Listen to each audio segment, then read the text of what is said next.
आंतरिक परिवर्तन। मैं यहाँ पिछले 4 दिनों से हूँ और वास्तव में मैंने आपके साथ बिताए हर पल का आनंद लिया है। मैं यह देखकर खुश हूँ कि आंध्र प्रदेश में आध्यात्मिक उन्नति हो रही है। सहज मार्ग को धन्यवाद।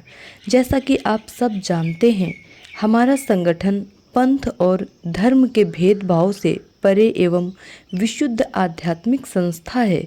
पूरे संसार भर के अनेक व्यक्ति जिनका जन्म विभिन्न धर्मों में हुआ है, आज हमारी इस संस्था में हैं और मैं आशा करता हूँ कि उस धर्म विशेष के रूढ़िगत कर्मकांडों का पालन वे अब नहीं करते होंगे। जैसा कि स्वामी विवेकानंद ने कहा है, किसी धर्म विशेष में जन्म लेना अच्छी बात है, परंतु उसी में मर जाना बहुत बुरा है। जबकि यही है जो संसार के अधिकांश लोग किया करते हैं। वे जिस धर्म में, जिस चर्च में या जहाँ कहीं भी जन्म लेते हैं, जीवन भर उसी से जुड़े रहते हैं और उसी में मर जाते हैं। मैंने आप लोगों से सहज मार्ग के सिद्धांतों का ठीक से पालन करने की ज़रूरत पर अनेक बार जोर दिया है।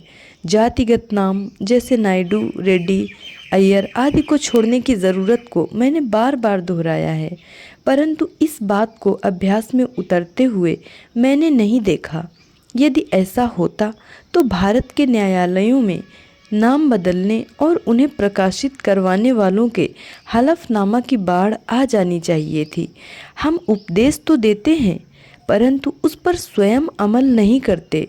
हम अब तक अपने खुद के परिवार से, अपने समाज से, अपने मित्रों से भयभीत रहते हैं और इस बात को याद नहीं रखते कि मित्र वही है जो ज़रूरत पर काम आए, न कि वह जो खुद की ज़रूरत में हो। हमारे ऐसे अनेक मित्र होते हैं, वे आपके पास धन उधार मांगने आएंगे। बाबूजी कहा करते थे, दुनिया में आपका एक सच्चा मित्र होना ही काफ़ी है। मेरा मतलब है, ऐसा मित्र विरला ही होता है। वे अक्सर एक लंगड़े किसान की बात किया करते थे जिसका एक ही मित्र हुआ करता था, जबकि दूसरे गांव वालों के अनेक मित्र थे और सैकड़ों मित्र वाले व्यक्ति के घर में आग लग जाने पर उसका क्या हश्र हुआ। उसे बचाने के लिए कोई नहीं आया, क्योंकि हर व्यक्ति सोच लेता था कि उसके तो अनेक मित्र हैं, कोई न कोई चला ही गया होगा। रामडू ने सोचा लक्ष्मणु चला गया होगा। जबकि एक बार लंगड़े किसान की झोपड़ी में आग लगने पर उसका मित्र दौड़ता हुआ आ गया।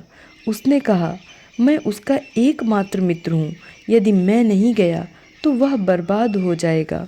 तो हमारा एक ही सच्चा मित्र होना चाहिए और सूफी परंपरा के अनुसार केवल गुरु ही आपका सच्चा मित्र है। मैंने आपको सैकड़ों बार बताया है कि सूफी परंपरा में गुरु या मालिक को ही मित्र कहा जाता है। वे कहते हैं, देखो मित्र कल आने वाले हैं, क्योंकि मित्र वही है जो आपके कल्याण को प्रोत्साहित करे। परिभाषा के अनुसार मित्र वही है जो आपके लिए अपनी जान भी दे दे। और निश्चय ही हमने यह बात घृणा हो जाने की हद तक अनेक बार सुनी है। सहज मार्ग में सुनी है, प्राणस्य प्राणः, कि अभ्यासी के प्राणों में गुरु अपने प्राण उड़ेलता है। मुझे नहीं मालूम कोई इस पर विश्वास भी करता है या नहीं। क्या आप सचमुच मानते हैं कि कोई आपके लिए अपना प्राण उत्सर्ग कर रहा है? मुझे आश्चर्य है कि आप में से कितने इस बात पर यकीन करते हैं। मैं चाहूँगा कि कुछ हाथ ऊपर उठें। ईमानदारी से विश्वास करने वालों के, केवल जवानी जमा खर्च पर विश्वास करने वालों के नहीं। कृपया ईमानदारी बरतें। यदि कोई हाथ नहीं उठता तो मैं बुरा नहीं मानूंगा, क्योंकि मैं अपने प्रति निष्ठावान होने की अपेक्षा किसी से भी नहीं करता। मुझे फिर से देखने दें कि कितने हाथ ऊपर उठते हैं। ठीक है, यह उत्साहवर्धक है। अब मेरे समक्ष यह सिद्ध करें कि आप जो जीवन अर्थात प्राणाहुति पा रहे हैं, उसे देने वाला व्यक्ति मात्र आपका मित्र है और आप उसकी सलाह स्वीकार करेंगे, क्योंकि ज़रूरत के समय वह आपका मित्र है। जैसा कि कहा जाता है कि पुडिंग का सबूत उसके स्वाद में होता है, उसी तरह मैं भी आपकी निष्ठा का सबूत आपके बदलाव में देखना चाहता हूँ। कल किसी ने मुझसे मेरी कॉटेज में यह पूछा था, क्या बाहरी बदलाव आंतरिक बदलाव से पहले नहीं आ जाना चाहिए? क्या कोई मुझे बता सकता है कि जब फल पकता है तो वह अंदर से बाहर की ओर पकता है या बाहर से अंदर की ओर? इसी प्रकार हमारा बदलाव भी भीतर से बाहर की ओर आना चाहिए, परंतु हमारा बाहरी भाग अर्थात बाहरी व्यवहार वैसा ही रह जाता है, क्योंकि हम समाज से बंधे हैं, हम धर्म से बंधे हैं, जाति से बंधे हैं, मित्र से बंधे हैं। मैं आंध्र प्रदेश के रूप में तेलुगु देशम तेलुगु भूमि की बात कर रहा हूँ, तो देखिए आप अभी तक तेलुगु ही हैं, आंध्रवासी ही हैं। यहाँ तक कि मैं अपने लोगों के लिए भी यही बात कहने को मजबूर हूँ, बिना इस चेतना के कि हम मित्र हैं।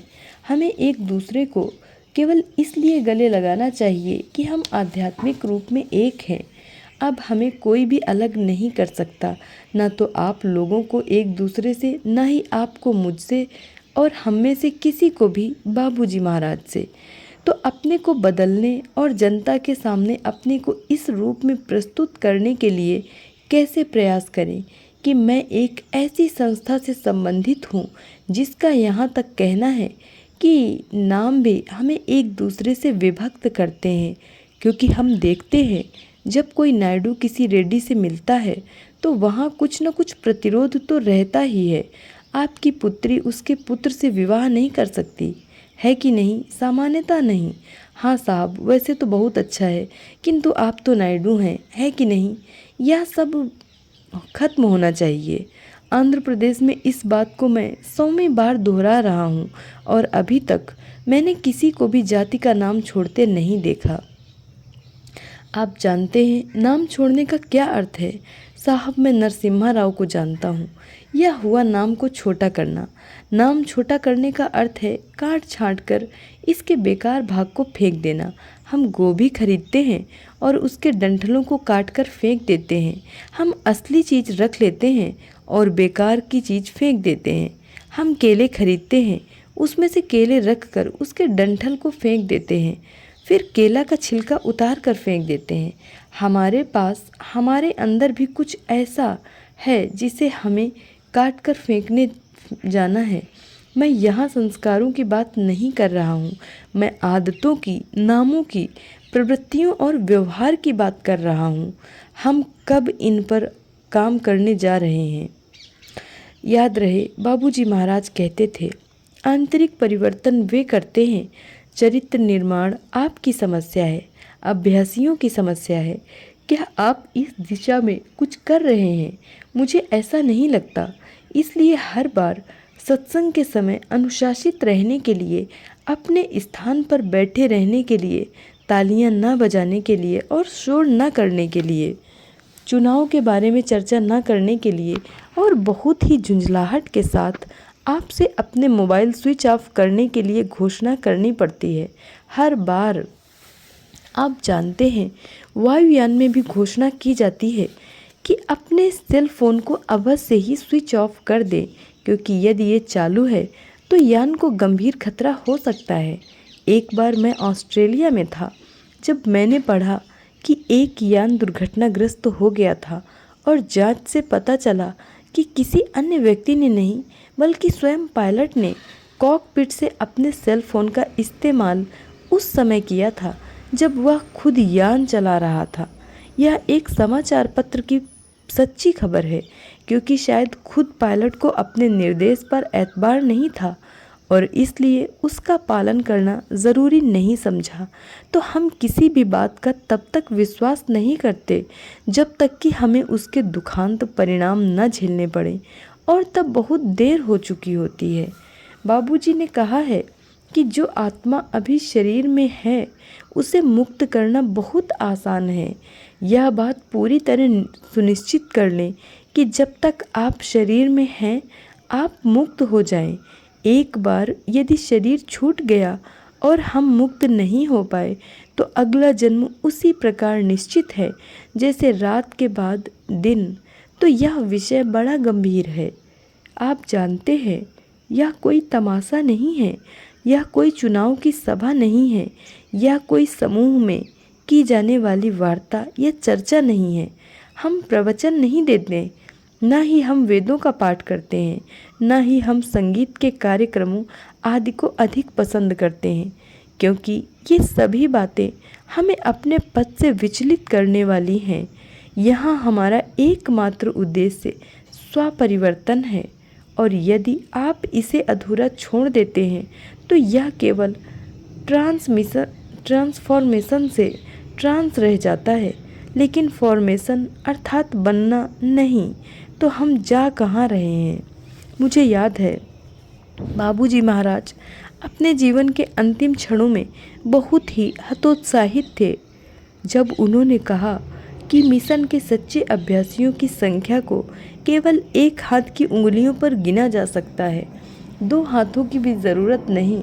किसी ने उनसे पूछा, मालिक आपको कितने लोग सचमुच प्यार करते हैं? उन्होंने कहा, शायद 1 या 2, जबकि सभी व्यक्ति कहते थे कि वे मालिक से प्रेम करते हैं। अतः मित्रों, भाइयों और बहनों, हम बार बार वही दोहराते हैं जो 1 शताब्दी पूर्व स्वामी विवेकानंद ने कहा था और हजारों वर्षों से वेद कहते चले आ रहे हैं। उत्तिष्ठ जाग्रतः प्राप्य वरान निबोधियत। उठो जागो, अपना लक्ष्य प्राप्त करो। मैं आशा करता हूँ कि आप इस सलाह को गंभीरता से लेंगे। यह तथ्य कि इस बात को वेदों में बार बार दोहराया गया है, स्वामी विवेकानंद ने भी इसी पर बल दिया है और अब खुद हम भी यही कह रहे हैं, इस बात को दर्शाता है कि इसे आसानी से स्वीकार नहीं किया गया है। शब्दों को अवश्य ही, परंतु जहाँ तक अनुकरण का प्रश्न है उसमें शायद ही किसी की दिलचस्पी हो। इसे संभव करने के लिए सहज मार्ग पद्धति अग्नि प्रज्वलित करने जैसा काम करती है, बशर्ते आप इसे होने दें। धन्यवाद।